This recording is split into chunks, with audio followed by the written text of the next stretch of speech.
I know I'm not going to be the first to say this, and I'm definitely not going to be the last, but there was once an era in Nickelodeon where the popularly coined Dangeverse ran for the better part of a decade.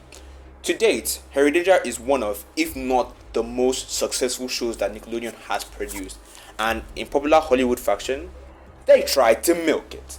Enter Danger Force, the 2020 spin off of the popular Danger franchise, and I absolutely hate it. Now, I know that you were thinking, it's bias. No. When it comes to these type of shows, I'm usually the one to keep an open mind, but man, it's just so hard nowadays. Don't get me wrong, I think the concept of a sequel is amazing, and I would have loved to see the heights to which its predecessor could go. But as I was rewatching the series, I couldn't really feel what I felt for Harry Danger. I don't know if that makes sense, but I guess you could say there was a key element missing. Well, several actually. One that is baked into the Harry Danger formula and made it into what it is today. And I am determined to get to the bottom of this. So without further ado, let's get started. It all started in the 90s when sitcoms were becoming a staple of culture on Nickelodeon. Yeah, I did research for this video. We had shows like All That making waves throughout the decade. Fan favorite sitcoms like Kenan and Kel, which have made me laugh harder than any of the garbage Nickelodeon have been putting out lately. And the Amanda Show, which, I personally hate it, but the audience reception on it has been Gucci, so what's my word against theirs, right? But then, years later, we got a huge breath of fresh air.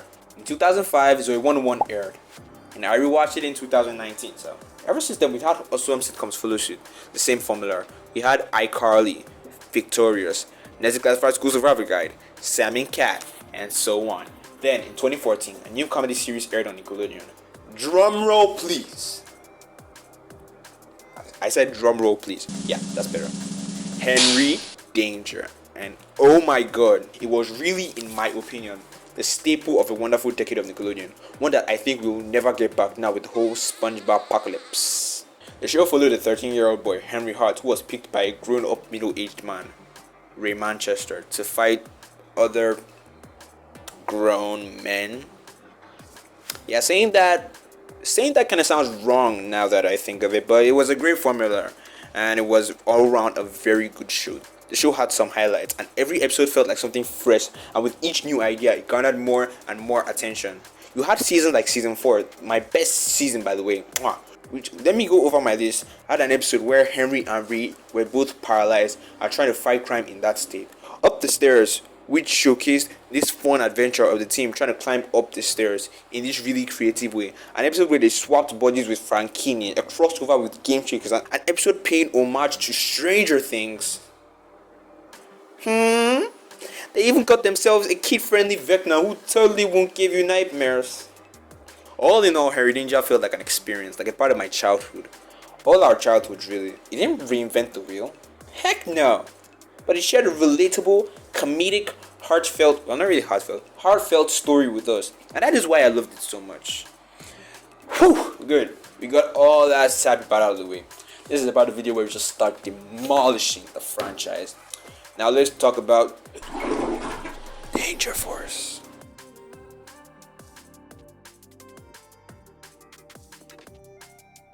As Henry Danger was slowly coming to an end, the writers knew they had to keep the franchise going. People obviously wanted more, and they didn't want to stop. So throughout season 5, they had been meticulously placing 4 underage kids who were going to take over as the new protectors of Swellview. I'm sorry, it just sounds so stupid. Like, what? Why? Why? That is so messed up. Okay, alright, where was I? Yeah, the kids, Mika, Miles, Bose, and Happa. Through some unforeseen circumstance, obtain some powers that help them fight crime. Kids of nowadays have it easy. Back in my day, we had to fight faceless goons with nothing but our scrawny fist and our twin charm. Going into the Danger Force saga, I vowed to keep an open mind. I know there's usually always a bad stigma with these spin-offs, but it might also be a good experience. I am happy to announce that it shattered any and all expectations. Cause it was shit. Remember all those charms and elements I said the original Heritage had?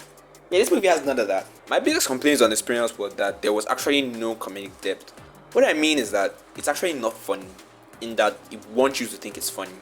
The show is packed full of jokes that don't land, moments that feel like you're just there to crack a smile, and callbacks to old Heritage elements that feel really desperate to anyone watching.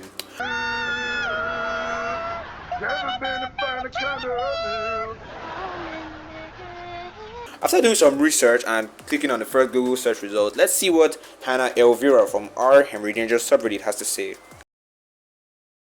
Something so special about Henry Danger, a perfect concoction of great writing, set, and actors. Each character took the role in a way that wasn't basic and generic like other kids' shows. It's so incredibly terrible. They added stupid new plot lines that make absolutely no sense and introduce stupid plot lines. The kids are unbearable and bratty. They just want to take the place of Henry, but they never will. I hate Dangerforce. I'm just glad Schwartz is there because he's really funny, but not as good as Henry though. I hate it so much. Yeah, me too. Dangerforce, bring back Henry Danger. Okay. I agree. Some of these comments were a bit uncalled for, but there is some truth in what they are saying. I feel like the Danger Force franchise is piggybacking on the success that Henry Danger had and not really building a franchise around itself. Wow, the fans love Trent and Mary in Henry Danger. You're gonna love them more in Danger Force. They're dumber and funnier and have way more screen time. And it's not much the kids' fault as it is the plot lines they're giving. Now I'm saying kids like they aren't all adults, as if the youngest is 17. Now don't get me wrong, I don't hate Danger Force. No, like I shouted about it on the subreddit, no, he's probably a grown man getting worked up over a kid show. I just think it's simply, what's the word? Wasted potential, that's all. And there are two characters in the whole series which I think they did the most dirty. And I'm talking about none other than Drex and Cyborg Rick Switler. Let's recap.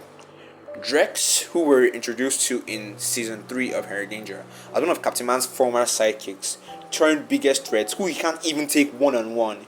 He utterly decimates Henry and gets beaten up at the end, a bit shameful, yeah, but at least we still fear him.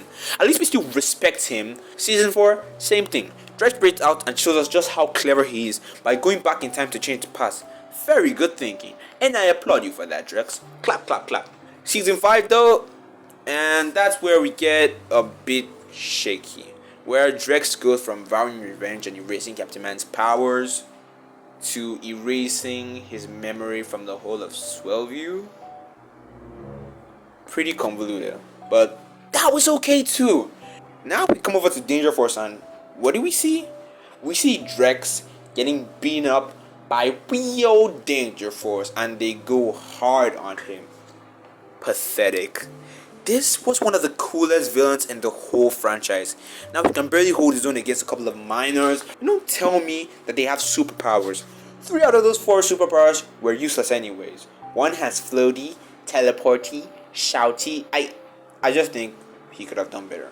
And Rick Twitler, CEO of Twitflash, who has no relations with Mark Twiddleberg even though they have similar names. He wants to destroy the whole internet, which dumb plan considering there are probably backup stations in place and internet isn't just a thing, it's an interconnected group of decentralized computer network which cannot be taken down. Stupid. But he gets beat up too. And also, Captain Man's changed too. He's gone from a guy who laid down his life for others and do anything to protect his city to a guy who would literally do anything else. Pretty much the only person who hasn't changed a bit is Schwartz. He's still the same lovable side character with a funny accent he's been. Although, I think I know what happened to the franchise. It had something to do with the Schneider Cut.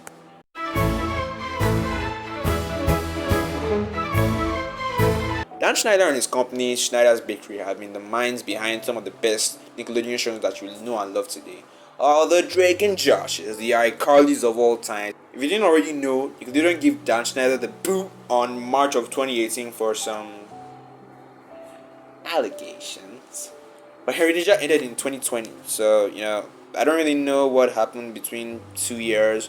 They're probably still holding up, but seeing what led to the long-term success of these shows and how it translated to Henry Danger, I think it's not too far-fetched to say that that also affected how the Danger Force show was presented, or I may just be crazy. I don't know.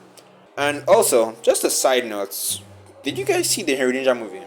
I kind of liked it, though it felt disjointed in some sections, like we had pretty inconsistent plot lines. Okay, I'm done talking. Bye.